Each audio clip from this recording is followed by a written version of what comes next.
স্বাগত সবাইকে। আজকে এমন একটা বিষয় নিয়ে আলোচনা করব, ক্লাস 8, ক্লাস 9, ক্লাস 10 এই ছাত্রছাত্রীরা সেই বিষয়টা নিয়ে যথেষ্ট বেগের মধ্যে থাকে, যথেষ্ট দুশ্চিন্তায় থাকে, ফলস্বরূপ পরীক্ষায় নাম্বারটা তুলে আনতে পারে না। স্পষ্ট করে বলছি, জ্যামিতির উপপাদ্য পোর্শন 8, 9, 10 মানেই উপপাদ্য, আর উপপাদ্যে যথেষ্ট নাম্বার থাকে। অভিজ্ঞতা দেখেছি ম্যাক্সিমাম ছাত্রছাত্রীর প্রবণতা থাকে উপপাদ্য বোধহয় মুখস্থ করে নামিয়ে দেওয়া যায়, সম্ভব না। 8 থেকে 10 অবধি প্রায় 40টা উপপাদ্য, মাধ্যমিকে গিয়ে প্রায় 20টার মতো উপপাদ্য। সব কি মুখস্থ রাখা সম্ভব? গণিত তো একটা সায়েন্স তো লজিক দিয়ে চলে। এই যে ছাত্রছাত্রীরা যে মুখস্থ করে, আমরা যারা বড়রা যারা শিক্ষা দিই, আমরা কি পুরো দায়টা এড়িয়ে যেতে পারি?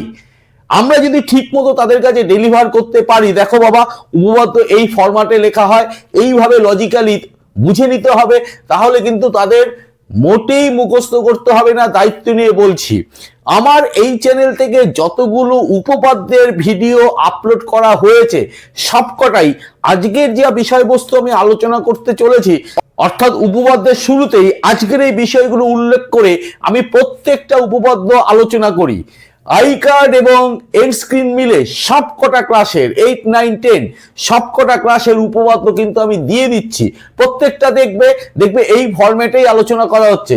তাহলে চলো শুরু করা যাক। প্রথমেই আসি, উপপাদ্য বিষয়টা কি। প্রাচীনকাল থেকে জ্যামিতির উপর যে চর্চা, বিভিন্ন নমস্য গণিতজ্ঞ চর্চা করে বিভিন্ন জ্যামিতির বিষয়গুলো প্রমাণ আকারে আমাদের দিয়ে গেছে।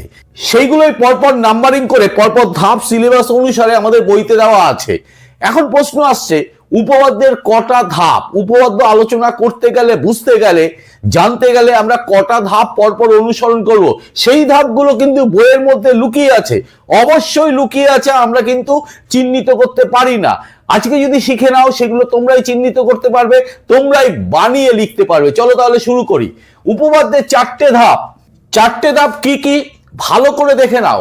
সাধারণ নির্বাচন, বানানটা ভালো করে খেয়াল করবে, নির্বাচন নয় কিন্তু, আকার নেই বয়ের পাশে, নির্বাচন। তারপরেরটা হচ্ছে বিশেষ নির্বাচন, তারপরের ধাপটা অঙ্কন, তারপরের ধাপটা প্রমাণ।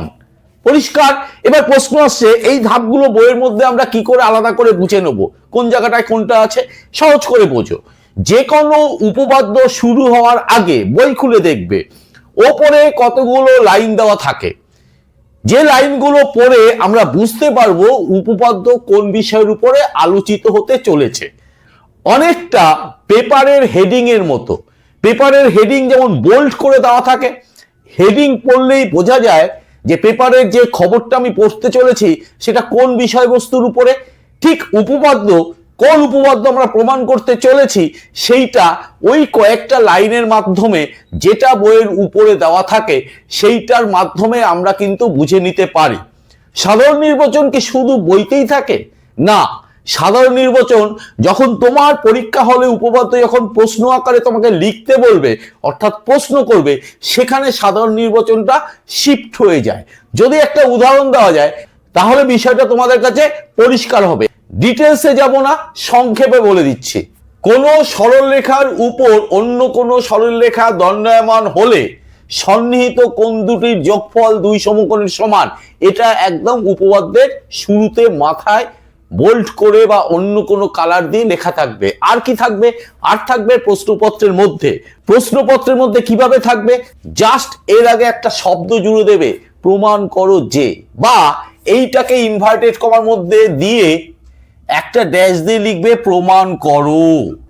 হয়ে গেল প্রশ্ন।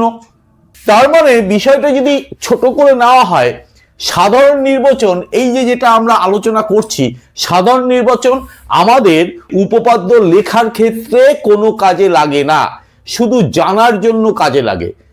তাহলে সাধারণ নির্বাচন নিশ্চয়ই বোঝা গেল। তাহলে আমাদের উপপাদ্য যখন পরীক্ষায় লিখব বা বই থেকে যখন আমরা বুঝে নেওয়ার চেষ্টা করব, আমাদের মূল কাজটা শুরু হয় এই বিশেষ নির্বাচন থেকে। বিশেষ নির্বাচনটা কি? কিচ্ছু না, ভালো করে বাংলা, পাতি বাংলায় বুঝে নাও। সাধারণ নির্বাচন একটু একটু করে পড়ব, সেই অনুযায়ী আমি একটা ড্রয়িং করব, আঁকবো, উপপাদ্যে যা বলেছে।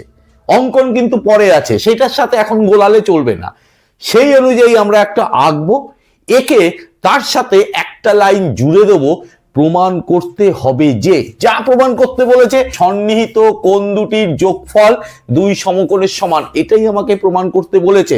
তাহলে জাস্ট আঁকবো, আঁকাটা একটু দেখে নাও, বুঝতে পারবে। তাহলে বিশেষ নির্বাচন সম্বন্ধে আমরা যেটা বলছিলাম, সাধারণ নির্বাচন অনুযায়ী আমি আঁকবো। আমি এখানে একে ফেলেছি, একেই একটা নামকরণ করতে হবে। কিভাবে নামকরণ করব?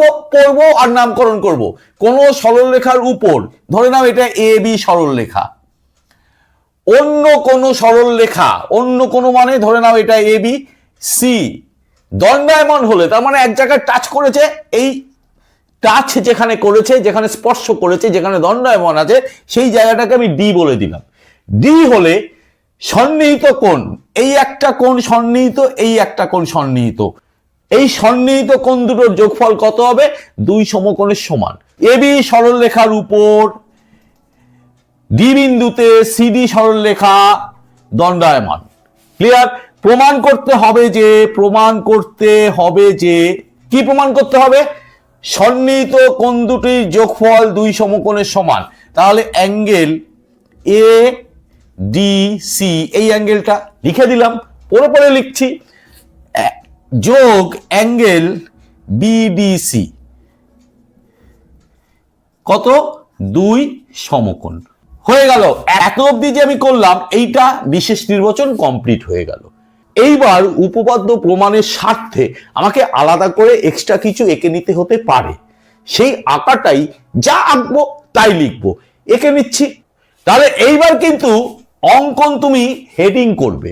তার মানে অঙ্কন হেডিং করলে কি করলাম? এবি সরলরেখার ডি বিন্দুতে, এবি সরলরেখার ডি বিন্দুতে ইডি লম্ব অঙ্কন করলাম, লম্ব অঙ্কন করলাম। হয়ে গেল, আমার অঙ্কন শেষ হয়ে গেল।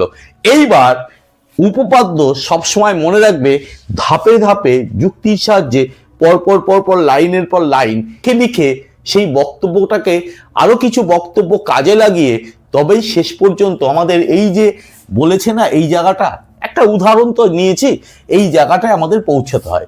যে পদ্ধতিতে পৌঁছাতে হয় সেটাই হচ্ছে আমার প্রমাণ। এইটাই হচ্ছে লাস্ট ধাপ, প্রমাণ। পুরোটা প্রমাণ করে ফেললাম। যা কিছু আমি শর্ট করে আলোচনা করলাম, সব কটা উপপাদ্য আই কার্ড এবং এন্ড স্ক্রিন মিলে সব পেয়ে যাবে, দেখে নিতে পারো। তাহলে প্রমাণ, লাস্টে যখন এটা হয়ে গেল, তখন এটা ব্র্যাকেটে লিখে দিতে পারবো, তখন ব্র্যাকেটে লিখে দেবো প্রমাণিত। অর্থাৎ এই লাইনটা যখন চলে আসবে, তখন এটা প্রমাণিত কথাটা লিখলেই এইখানে উপপাদ্য শেষ। একটা নাম্বারও কাটতে পারবে না, কেউ কাটতে পারবে না, ফুল নাম্বার, পুরো 5-এ 5 পাবে। একদম বেসিক জায়গাটা বোঝানোর চেষ্টা করলাম, আশা করি তোমরা বুঝতে পারবে। সেই অনুযায়ী উপপাদ্যগুলো পড়বে, দেখবে সবকটা উপপাদ্যই জলের মতো সোজা হয়ে গেছে, একটাও মুখস্থ করতে হবে না। আজকের আলোচনা যদি ভালো লাগে অবশ্যই লাইক করবে, কমেন্ট করবে, আর শেয়ার করলে মজা পাবো। চ্যানেলটিকে সাবস্ক্রাইব করবে, সাবস্ক্রাইব করে বেল আইকন বাটনটি প্রেস করে দিয়ে অল নোটিফিকেশনটা চালু করে দেবে। আজকে এই পর্যন্ত, আজকে যেন টাটা, বাই।